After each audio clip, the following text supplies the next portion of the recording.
ನಮಸ್ಕರಿಸುತ್ತಾ ಈ ಭಾಗದ ಆದಿದೇವ ಮಲೆ ಮಹದೇಶ್ವರನ ನೆನೆಯುತ್ತಾ, ಮೂರನೇದಾಗಿ ನನ್ನನ್ನು ಇಷ್ಟೊಂದು ಅಕ್ಕರೆಯಿಂದ, ಆರೈಕೆಯಿಂದ, ಪ್ರೀತಿಯಿಂದ 6 ವರ್ಷಗಳ ಕಾಲ ನನ್ನ ವೃತ್ತಿ ಸರಾಗವಾಗಿ ನಡೆಯಲು ನನಗೆ ಬೆಂಬಲವಾಗಿ ನಿಂತಹ ನಿಮ್ಮೆಲ್ಲರಿಗೂ ನಾನು ಚಿರಋಣಿಯಾಗಿ ನಮಸ್ಕರಿಸುತ್ತಾ, ಆ ವೇದಿಕೆಯ ಮೇಲ್ಭಾಗದಲ್ಲಿ ಹಾಗೂ ವೇದಿಕೆಯ ಮುಂಭಾಗದಲ್ಲಿ ಉಪಸ್ಥಿತರಿರುವ ಎಲ್ಲ ಆತ್ಮೀಯ ವೃತ್ತಿ ಬಾಂಧವರು, ನಾನು 2019ರಲ್ಲಿ ಆಗಸ್ಟ್ 1ರಲ್ಲಿ ನಾನು ಇಲ್ಲಿಗೆ ಇಷ್ಟೇ ಇಲ್ಲದೆ ರಿಪೋರ್ಟ್ ಮಾಡ್ಕೊಂಡಂತೆ ಅವರು.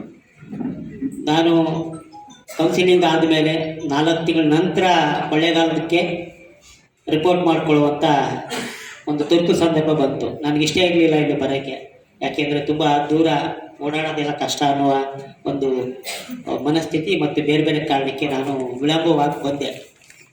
ಕಾರಣ ಇಷ್ಟೇ, ನಾವು ಎಲ್ಲಿ ತಡವಾಗಿ ಬರ್ತೀವಿ, ಇಷ್ಟ ಇಲ್ಲದೆ ಬರ್ತೀವಿ, ಅಲ್ಲಿ ಇಷ್ಟ ಇಲ್ಲದೆ ಹೋಗುವಂಥ ಪರಿಸ್ಥಿತಿ ನಿರ್ಮಾಣ ಆಗೋಗುತ್ತೆ. ನಾನು ಇಷ್ಟ ಇಲ್ಲದೆ ಬಂದೆ, ಹೋಗುವಾಗ ಇಷ್ಟ ಇಲ್ಲದೆ ಹೋದೆ. ಮುಂದೆ ಅವಕಾಶ ಸಿಕ್ಕಿದ್ರೆ ತುಂಬ ಇಷ್ಟಪಟ್ಟು ಈ ಭಾಗಕ್ಕೆ ಬರ್ತೇನೆ.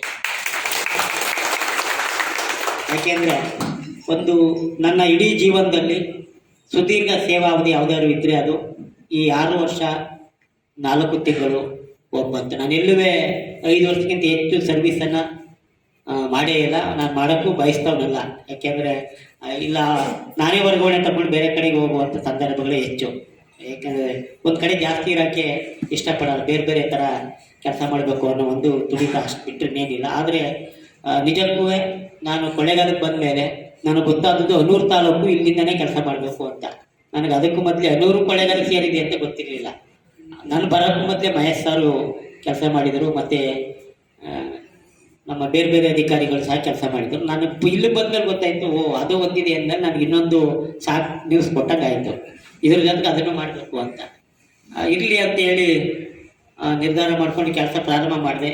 ಈ ಭಾಗದಲ್ಲಿ ನಾನು ಗೋಪಿನಾಥಮ್ಮಲ್ಲಿ ನನ್ನ ಮೊದಲ ಭೇಟಿ, ನನ್ನ ಕೆಲಸ ಪ್ರಾರಂಭವಾದದ್ದು ಗೋಪಿನಾಥಮ್ಮಿಂದ ಪ್ರಾರಂಭ ಆಯಿತು. ಅಂದರೆ ಆ ಸಂದರ್ಭದಲ್ಲಿ ಸುರೇಶ್ ಕುಮಾರ್ ಸರ್ ಅವರು ಮಿನಿಸ್ಟರ್ ಆಗಿದ್ದರು. ಅವರು ಮಿನಿಸ್ಟರ್ ಆಗಿದ್ದಾಗ ಅಲ್ಲಿ ವಾಸ್ತವ್ಯ ಇತ್ತು. ಆಗ ನಾನು ಬಂದು ಒಂದು 4-5 ದಿನ ಆಗಿತ್ತು. ಗೋಪಿನಾಥಮ್ಗೆ ಹೋಗುವಂಥ ಸಂದರ್ಭ ಬಂತು.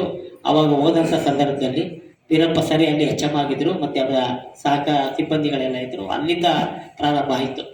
ಅಲ್ಲಿ ಅಲ್ಲೇ ಉಳಿದಿತ್ತು, ಆ ವಾಸ್ತವ್ಯ ಅಲ್ಲೇ ಉಳಿದು ಅಲ್ಲಿಂದ ಪ್ರಾರಂಭ ಮಾಡಿ ಹನೂರು ತಾಲೂಕಲ್ಲಿ ಮಂಗಳದವರೆಗೂ, ಈ ಕಡೆ ದೊಡ್ಡಾಣೆ ಭಾಗ, ಈ ಕಡೆ ಶಾಖೆ ಭಾಗ, ಆ ಕಡೆ ಮೀಡಿಯಂ ಭಾಗ, ಎಲ್ಲ ಭಾಗಗಳಲ್ಲೇ ನಾನು ನೋಡೋಕ್ಕೆ, ಕೆಲಸ ಮಾಡೋಕ್ಕೆ ಒಂದು ಪುಣ್ಯದ ಅವಕಾಶ ಸಿಕ್ತು ನನಗೆ. ಅದು ನನ್ನ ವೃತ್ತಿ ಜೀವನದಲ್ಲಿ ಒದಗಿ ಬಂದ ಒಂದು ಸುವರ್ಣ ಅವಕಾಶ. ನನಗೀಗ ಅನ್ನಿಸ್ತದೆ, ನಾನೇನಾದರೂ ಆ ಸಂದರ್ಭದಲ್ಲಿ ನನ್ನ ಆರ್ಡರ್ನ ಕ್ಯಾನ್ಸಲ್ ಮಾಡಿಕೊಂಡಿದ್ರೆ ಖಂಡಿತವಾಗಿ ನನಗೊಂದು ಸುವರ್ಣ ಅವಕಾಶ ಇಲ್ಲಿಂದ ಕೈ ತಪ್ಪಿತ್ತೇನೋ ಅನ್ನಿಸ್ತದೆ. ನಿಜಕ್ಕೂ ವೃತ್ತಿ ಜೀವನದಲ್ಲಿ ನಮ್ಮ ವೃತ್ತಿ ಸಾರ್ಥಕ ಆಗಬೇಕು ಅಂದರೆ ನಾವೇನಾದರೂ ಒಂದಷ್ಟು ಒಳ್ಳೆಯ ಕೆಲಸಗಳನ್ನ ಮಾಡಿದರೆ, ನಮ್ಮಿಂದ ಯಾರಿಗಾದ್ರೂ ಒಂದಷ್ಟು ಒಳ್ಳೆಯದಾಗಿದರೆ ಅದೇ ಸಾರ್ಥಕ ಅಷ್ಟೇ. ನಾವು ಬರುವಾಗ ಅಪರಿಚಿತರವಾಗಿ ಬರ್ತೇವೆ, ಹೋಗುವಾಗ ಚಿರಪರಿಚಿತರಾಗಿ ಹೋಗ್ತೇವೆ. ಉಳ್ಕೊಳ್ಳೋದು ಒಂದೇ ಸ್ನೇಹ, ಇನ್ನೇನು ಅದರ ನಡುವೆ ಏನು ಉಳಿಯಲ್ಲ. ಆ ಕಾರಣಕ್ಕಾಗಿ ಈಗ ನನಗೆ ನಾನು ಉಸಿರಿರೋವರೆಗೂ ಕೆಲವೊಂದಷ್ಟು ಜನ ನನ್ನ ನೆನಪಲ್ಲಿ ಯಾವಾಗಲೂ ಇರ್ತಾರೆ. ನಾನು ಕೊನೆ ಇರೋವರೆಗೂ ವೀರಪ್ಪ ಸರ್ ಅಂದರೆ ವೀರಪ್ಪ ಅಂತ ಹೇಳ್ತೇನೆ, ಪ್ರಸಾದ್ ಅಂದರೆ ಪ್ರಸಾದ್ ಅಂತ ಹೇಳ್ತೇನೆ, ಮಹೇಶ್ ಸರ್ ಅಂದರೆ ಮಹೇಶ್ ಸರ್ ಅಂತ. ನನಗೆ ಎಲ್ಲರ ಹೆಸರು ಗೊತ್ತು. ಯಾಕೆಂದರೆ ವೃತ್ತಿನೇ ಬೇರೆ, ಪ್ರವೃತ್ತಿನೇ ಬೇರೆ, ವ್ಯಕ್ತಿತ್ವನೇ ಬೇರೆ. ನಾನು ಸ್ವಲ್ಪ ಸಾಫ್ಟ್ ಹಾಕೋದೇ, ನಾನು ಹಾವೇರಿ ಭಾಗದಲ್ಲಿದ್ದಾಗ ತುಂಬ ರಫ್ಪಟ್ಟಪ್ಪೇ ಇದ್ದೆ. ನಾನು ಮನೋವಿಜ್ಞಾನವನ್ನು ಓದಿದ ಮೇಲೆ, ಸಾರ್ವಜನಿಕ ಆಡಳಿತ ವಿಷಯಗಳನ್ನ ಓದಿದ್ಮೇಲೆ ನನ್ನ ನೇಚರು ಸ್ವಲ್ಪ ಬದಲಾಯಿತು. ಅಂದರೆ ಎಲ್ಲರ ನೇಚರ್ ಒಂದೇ ಥರ ಇರೋಲ್ಲ, ಅವರ ವ್ಯಕ್ತಿತ್ವ ವಿಭಿನ್ನವಾಗಿರ್ತದೆ.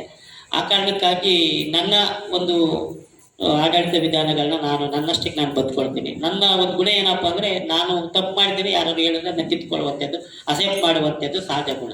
ನಾನು ಅದನ್ನೇ ಅಳವಡಿಸ್ಕೊಳ್ಳೋದು. ವೃತ್ತಿ ಜೀವನದಲ್ಲಿ ಮನುಷ್ಯ ತಪ್ಪು ಮಾಡಿದ್ರೆ ಸಹಜ, ಅದು ತಿದ್ದುಕೊಳ್ತಾನಲ್ಲ ಅದು ದೊಡ್ಡ ಗುಣ. ಅದು ತಿದ್ದುಕೊಳ್ಳೋಕೆ ಒಂದು ಅವಕಾಶ ಕೊಡುವಂಥದ್ದನ್ನ ನಾವುಗಳು ಮಾಡಬೇಕಾಗ್ತದೆ. ಯಾರು ಪರಿಪೂರ್ಣರಲ್ಲ, ಯಾರು 100% ಪ್ರಾಮಾಣಿಕರಲ್ಲ ವ್ಯವಸ್ಥೆ ಒಳಗಡೆ. ಆದ್ರೂ ಒಂದು ಇದರಲ್ಲಿ ವ್ಯವಸ್ಥೆ ಒಳಗಡೆ ಯಾರಿಗೂ ತೊಂದರೆ ಆಗದಂತೆ, ಯಾವುದೇ ರೀತಿ ಲೋಪದೋಷಗಳಾಗದಂತೆ ನಾವು ಕೆಲಸ ಮಾಡಬೇಕಾಗ್ತದೆ.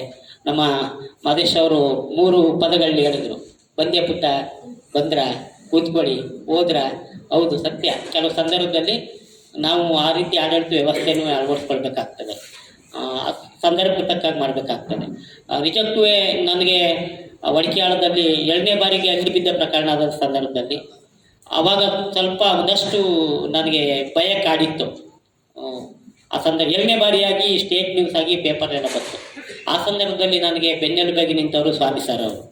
ನನಗಿಂತ ಮೊದಲೇ ಹೋಗಿ ಎಲ್ಲರನ್ನೂ ಹಾಸ್ಪಿಟ್ಲಿಗೆ ಸೇರಿಸಿ, ನಾನು ಕೊಳ್ಳೇಗಾಲದಿಂದ ಹೋಗೋವರೆಗೆ ಅವರೇ ಬಂದು ಹಾಸ್ಪಿಟ್ಲಿಗೆ ಸೇರಿಸಿ ಟ್ರೀಟ್ಮೆಂಟ್ ಕೊಡಿಸಿ, ಏನು ಎದುರುಗಡೆ ಎಲ್ಲ ನಾನು ನೋಡ್ಕೊತೀನಿ ಅಂತ ನಿಂತು ಅವರೇ ನೋಡಿಕೊಂಡು ಮತ್ತೆ ಒಂದು ವಾರ ಅಲ್ಲಿ ಬಿಗುವಿನ ವಾತಾವರಣ ಏರ್ಪಡ್ತು. ಒಂದು ವಾರ ಬಿಗುವಿನ ವಾತಾವರಣ ಏರ್ಪಟ್ಟಾಗ ಯಾವಾಗಲೂ ಅವರೇ ಮುಂದಾಳತ್ವವನ್ನು ವಹಿಸ್ಕೊಂಡು ಧೈರ್ಯ ತುಂಬಿ ಸೋದರನಂತೆ ನನ್ನನ್ನು ಆ ಸಂದರ್ಭದಲ್ಲಿ ಇದು ಮಾಡೋದು. ಯಾಕೆಂದರೆ ಒಂದಷ್ಟು ಆಡಳಿತಾತ್ಮಕ ಒಂದು ಸಮಸ್ಯೆಗಳು ಬಂದಾಗ ಬಗೆಹರಿಸುವಂಥ ಕಲೆ ಬರಬೇಕಾಗ್ತದೆ. ಅದನ್ನು ನಾನು ಸ್ವಾಮಿ ಸಾರಿಂದ ಕಲಿತೆ, ಯಾವ ರೀತಿ ಆಡಳಿತದಲ್ಲಿ ಕೆಲವೊಂದು ಸಮಸ್ಯೆಗಳನ್ನ ಬಗೆಹರಿಸಬೇಕು ಅಂತ. ಯಾಕೆಂದರೆ ನಮ್ಮ ಅಧಿಕಾರಿಗಳಿಂದ ನಾವು ಒಂದನ್ನು ಕಲ್ತ್ಕೊಳ್ಬೇಕಾಗ್ತದೆ. ಆನಂತರ ಬಂದಂಥ ನಮ್ಮ ಗುರುಲಿಂಗೇ ಸರ್ ಅವರು ಸಹ ನಮ್ಮಲ್ಲೇ ಮಿಡ್ ಡೇ ಮೀಲ್ಸಲ್ಲಿದ್ದಂತೆ ಅವರು, ಅವರ ಒಂದು ಸಹಕಾರದಲ್ಲೂ ಸಹ ಇಲ್ಲಿ ಕೆಲಸ ಕಾರ್ಯಗಳನ್ನ ಮಾಡಿದೆ. ಮತ್ತು ನಮ್ಮ ಶಿವರಾಜ್ ಸರ್ ಅವರಿದ್ದರು, ಅವರ ಒಂದು ಸಹಕಾರನೂ ನನಗೆ ಸಿಕ್ತು.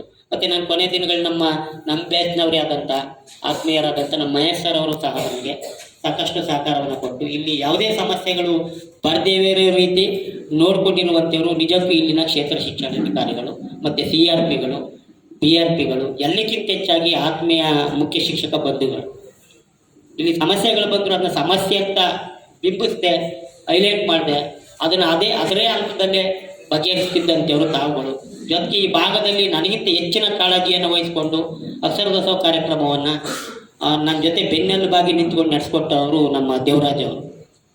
ನನಗೆ 2 ತಾಲೂಕು ಜವಾಬ್ದಾರಿ ಇದ್ದ ಕಾರಣಕ್ಕೆ ನಾನು ಇಲ್ಲಿ ಸಂಪೂರ್ಣವಾಗಿ ತೊಡಗಿಸ್ಕೊಳ್ಳೋದು ಆಗದೆ ಹೋದ ಕಾರಣಕ್ಕೆ ಆ ಸಂದರ್ಭಗಳನ್ನೆಲ್ಲ ದೇವರಾಜ್ ಅವರು ನನ್ನ ಜೊತೆ ನಿಂತುಕೊಂಡು ಯಾವಾಗಲೂ ಅವರು ಏನೇ ಸಮಸ್ಯೆಗಳು ಬಂದರೂ ಬಗೆಹರಿಸುವಂಥ ಒಂದು ಪ್ರಯತ್ನಗಳನ್ನ ಮಾಡಿ ನನಗೆ ಸಹಕಾರವನ್ನು ಕೊಟ್ಟರು. ನಿಜಕ್ಕೂ ಅವರ ಸಹಕಾರಕ್ಕೆ ನಾನು ಯಾವಾಗಲೂ